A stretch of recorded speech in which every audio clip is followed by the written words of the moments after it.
नमो भगवते वासुदेवाय। श्रीमद् भागवत महात्म्य, पहला अध्याय। देवर्षि नारद की भक्ति भेंट से सच्चिदानंद स्वरूप भगवान श्री कृष्ण हम नमस्कार करते हैं, जो जगत की उत्पत्ति, स्थिति और विनाश हेतु तथा आध्यात्मिक, अधिवैदिक, अधिभौतिक तीनों प्रकार के तापों का नाश करने वाले हैं। जिस समय श्री सुखदेव जी का यज्ञोपवीत संस्कार भी नहीं हुआ था तथा लौकिक वैदिक कर्मों के अनुष्ठान अवसर भी नहीं आया था, तभी उन्हें अकेले ही संन्यास लेने के लिए घर से जाते देख उनके पिता व्यास जी विरह से कतार होकर पुकारने लगे, बेटा बेटा तुम कहाँ जा रहे हो। उस समय वृक्षों ने तन्मय होने के कारण श्री सुखदेव जी की ओर से उत्तर दिया था, ऐसे सर्वभूत हृदय स्वरूप श्री सुखदेव मुनि को मैं नमस्कार करता हूँ। एक बार भागवत कथामृत का रसास्वादन करने में कुशल मुनिवर सौनक जी ने नैमिषारण्य क्षेत्र में विराजमान महामति सूत जी को नमस्कार करके उनसे पूछा। सौनक जी बोले, सूत जी आपका ज्ञान अज्ञान अंधकार को नष्ट करने के लिए करोड़ों सूर्यों के समान है। आप हमारे कानों के लिए रसायन अमृत स्वरूप सार गर्भित कथा कहिए। भक्ति, ज्ञान और वैराग से प्राप्त होने वाले महान विवेक की वृद्धि की प्रकार होती है। अतः वैष्णव लोग किसी तरह इस माया मोह से अपना पीछा छुड़ाते हैं। इस घोर कलिकाल में जीव प्रायः असुरी स्वभाव के हो गए हैं। विविध क्लेशों से आक्रांत इन जीवों को शुद्ध दैवी शक्ति संपन्न बनाने का सर्वश्रेष्ठ उपाय क्या है। सूत जी, आप हमें कोई ऐसा शाश्वत साधन बताइए जो सबसे अधिक कल्याणकारी तथा पवित्र करने वालों में भी पवित्र हो तथा जो भगवान श्री कृष्ण की प्राप्ति करा दे। चिंतामणि केवल लौकिक सुख दे सकती है और कल्प वृक्ष अधिक से अधिक स्वर्ग की संपत्ति दे सकती है, परंतु गुरुदेव प्रसन्न होकर भगवान का योगी दुर्लभ नित्य वैकुंठ धाम देते हैं। सूत जी ने कहा, सौनक जी तुम्हारे हृदय में भगवान का प्रेम है, इसलिए मैं विचार कर तुम्हें संपूर्ण सिद्धांतों का निष्कर्ष सुनाता हूँ, जो जन्म मृत्यु भय का नाश करता है, जो भक्ति के प्रवाह को बढ़ाता है और भगवान श्री कृष्ण की प्रसन्नता का प्रधान कारण है। मैं तुम्हें वो साधना बतलाता हूँ, उसे सावधान होकर सुनो। श्री सुखदेव जी ने कहा, कलयुग में जीवों के काल रूपी सर्प के मुख ग्रास होने के त्रास का अत्यधिक नाश करने के लिए श्रीमद् भागवत शास्त्र का प्रवचन किया है।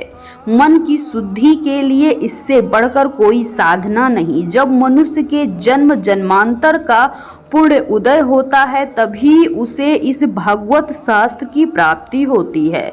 जब सुखदेव जी राजा परीक्षित को ये कथा सुनाने के लिए सभा में विराजमान हुए, तब देवता लोग उनके पास अमृत कलश लेकर आए। देवता अपना काम बनाने में बड़े कुशल होते हैं, अतः यहाँ भी सबने सुखदेव मुनि को नमस्कार करके कहा, आप ये अमृत लेकर बदले में हमें कथामृत का दान दीजिए।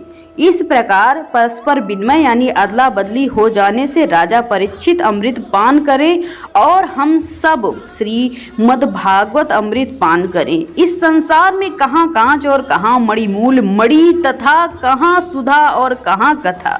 श्री सुखदेव जी ने ये सोचकर उस समय देवताओं की हंसी उड़ा दी।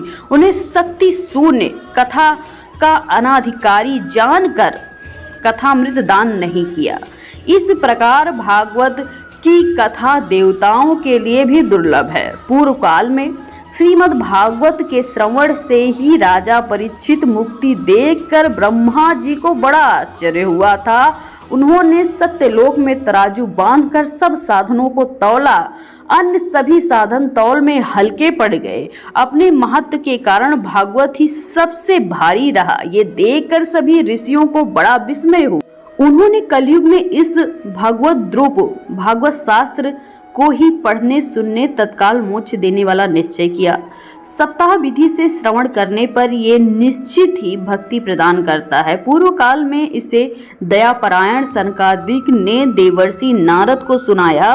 यद्यपि देवर्षि ने पहले ब्रह्मा जी के मुख से इसे श्रवण किया था, तथापि सप्ताह श्रावण की विधि तो उन्हें सनकादिक ने ही बताई। शौनक जी ने पूछा, संसारिक प्रपंच से मुक्त एवं विचारशील नारद जी का सनकादिक के साथ संयोग कहाँ हुआ और विधि विधान के श्रवण में उनकी प्रीति कैसे हुई?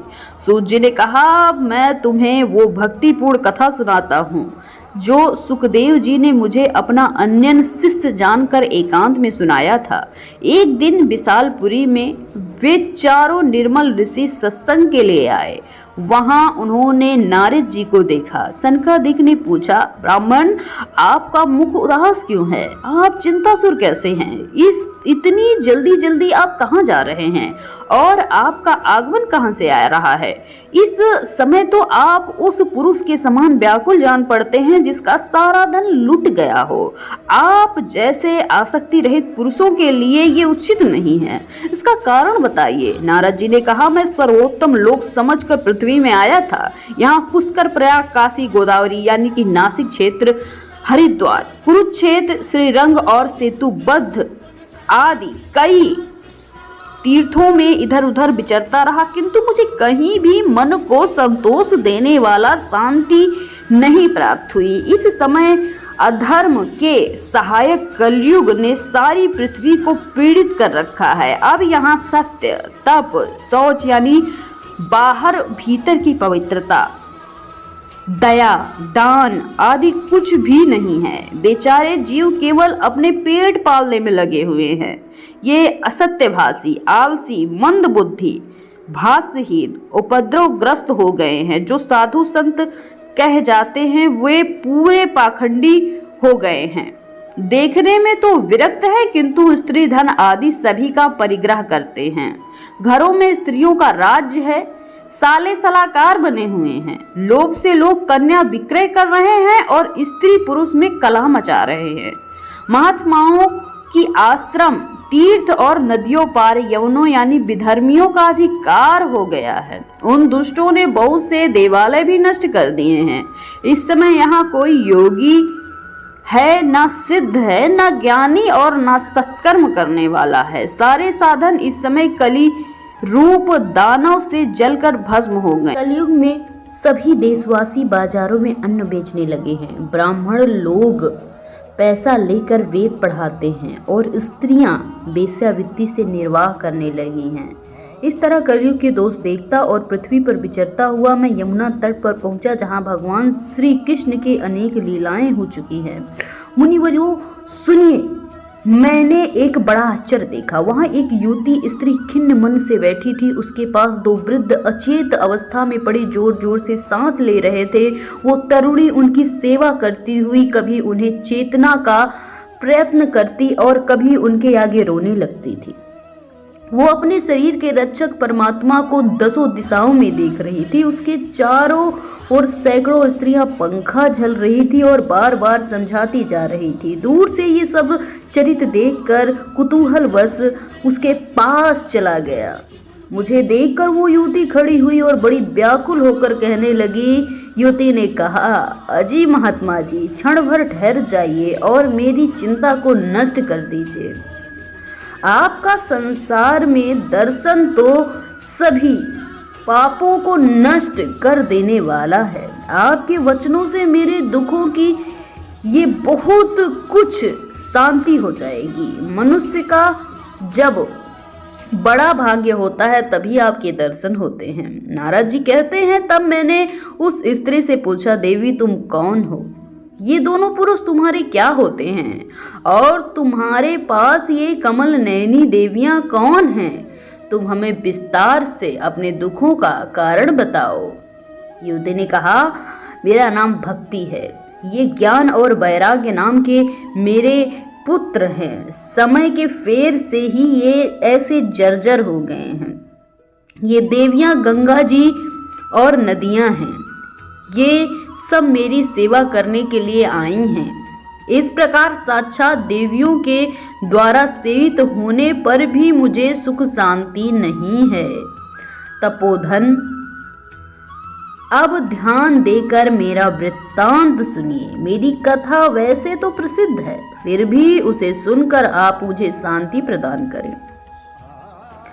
मैं द्रविड़ देश में उत्पन्न हुई, कर्नाटक में बड़ी हुई और कहीं कहीं महाराष्ट्र में सम्मानित हुई, किंतु गुजरात में मुझको बुढ़ापे ने आ घेरा। वहाँ घोर कलयुग के प्रभाव से पाखंडियों ने मुझे अंग भंग कर दिया। चिरकाल में ये अवस्था रहने के कारण मैं अपने पुत्रों के साथ दुर्बल और निश्चेत हो गई हूँ। जब से मैं वृंदावन आई तब से पुनः परम सुंदरी स्वरूपवती नवयुवती हो गई हूँ, किंतु सामने पड़े हुए ये मेरे दोनों पुत्र थके मांदे दुखी हो रहे हैं। मैं यह स्थान छोड़कर अन्य जाना चाहती हूँ। ये दोनों बूढ़े हो गए हैं, इसी दुख से मैं दुखी हूँ। मैं तरुणी और ये दोनों मेरे पुत्र बूढ़े क्यों? हम तीनों साथ साथ रहने वाले हैं, फिर ये विपरीत क्यों होना? तो ये चाहिए कि माता बूढ़ी हो और पुत्र तरुण हो। इसी से मैं आश्चर्यचकित चित्त से अपनी इस अवस्था पर शोक करती रहती हूँ। आप परम बुद्धिमान और योगी निधि हैं, इसका क्या कारण हो सकता है बताइए? नारद जी ने कहा, साध्वी, मैं आपके हृदय ज्ञान दृष्टि से तुम्हारे संपूर्ण दुख का कारण देखता हूँ। तुम विषाद नहीं करो, श्री हरि तुम्हारा कल्याण करेंगे।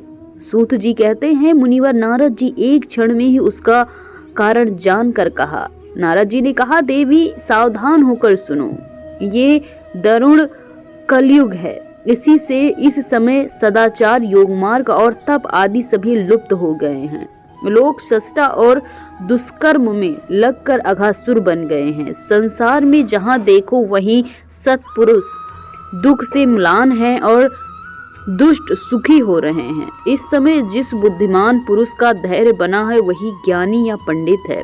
पृथ्वी क्रमशः प्रतिवर्ष शेष जी के लिए भार रूप होती जा रही है। अब ये छूने योग्य तो क्या देखने योग्य भी नहीं रह गई है और ना इसमें कहीं मंगल दिखाई देता है। अब किसी को पुत्रों के साथ तुम्हारा दर्शन नहीं होता। विषय अनुराग के कारण अंधे बने हुए जीवों से उपेक्षित होकर तुम जर्जर हो रही थी। वृंदावन के संयोग से तुम फिर नवीन तरुणी हो गई हो। अतः ये वृंदावन धाम धन्य है जहाँ भक्ति सर्वत्र नित्य करती रहती है। परंतु तुम्हारे इन दोनों पुत्रों का यहाँ कोई ग्राहक नहीं है, इसलिए इनका बुढ़ापा नहीं छूट रहा है।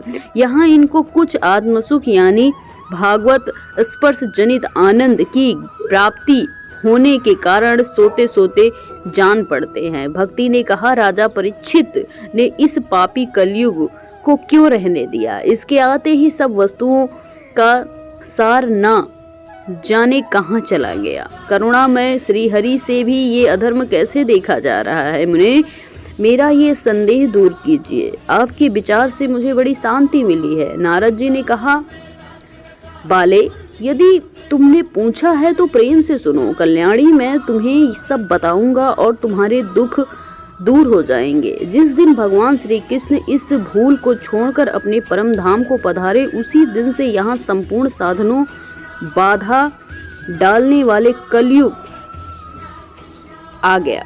दिग्विजय समय राजा परीक्षित की दृष्टि पड़ने पर कलयुग दीन के समान उनकी शरण में आया। भ्रमर के समान सारग्राही राजा ये निश्चय किया कि इसका वध मुझे नहीं करना चाहिए, क्योंकि फल तपस्या योग समाधि से भी नहीं मिलता। कलयुग में वही फल श्री कीर्तन से भलीभांति मिल जाता है। इस प्रकार सारहीन होने पर भी उसे एक ही दृष्टि में सारयुक्त देखकर उन्होंने कलयुग में उत्पन्न होने वाले जीवों के सुखों के लिए इसे रहने दिया। इस समय लोगों के कुकर्मों की प्रवृत्ति होने के कारण सभी वस्तुओं का सार निकल गया है और पृथ्वी सारे पदार्थ बीजहीन भूसी के समान हो गए हैं। ब्राह्मण केवल अन्न धन के लिए लोभवश घर घर जन जन को भागवत कथा सुनाने लगे हैं। इसलिए कथा का सार चला गया।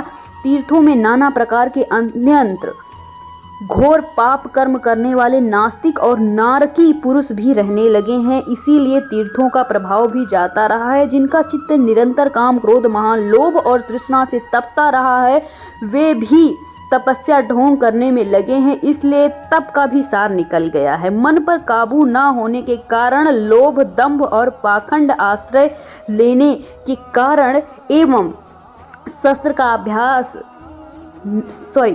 अभ्यास न करने से ध्यान योग फल मिट गया है।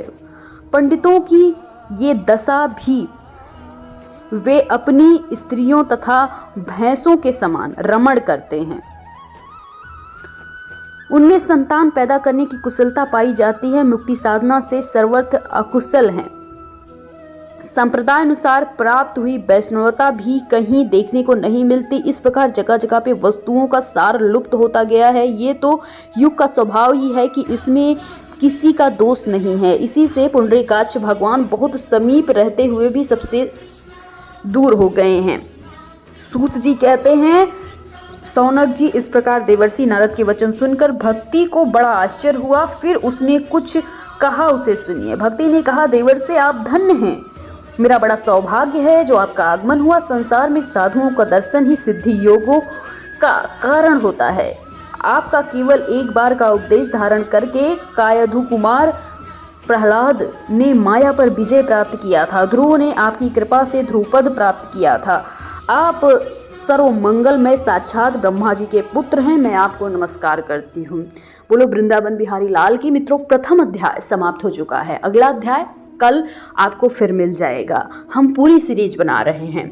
आप चैनल को सब्सक्राइब कर लीजिए और ऑल नोटिफिकेशन पर क्लिक कर दीजिए ताकि हर अध्याय आपको टाइम से मिल जाए। Thanks for watching. चैनल को सब्सक्राइब करके ही जाएं और लाइक जरूर करें। दोस्तों, रिश्तेदारों में भी शेयर करें ताकि उन्हें इस अमृत कथा का रसास्वादन करने को अवश्य मिले।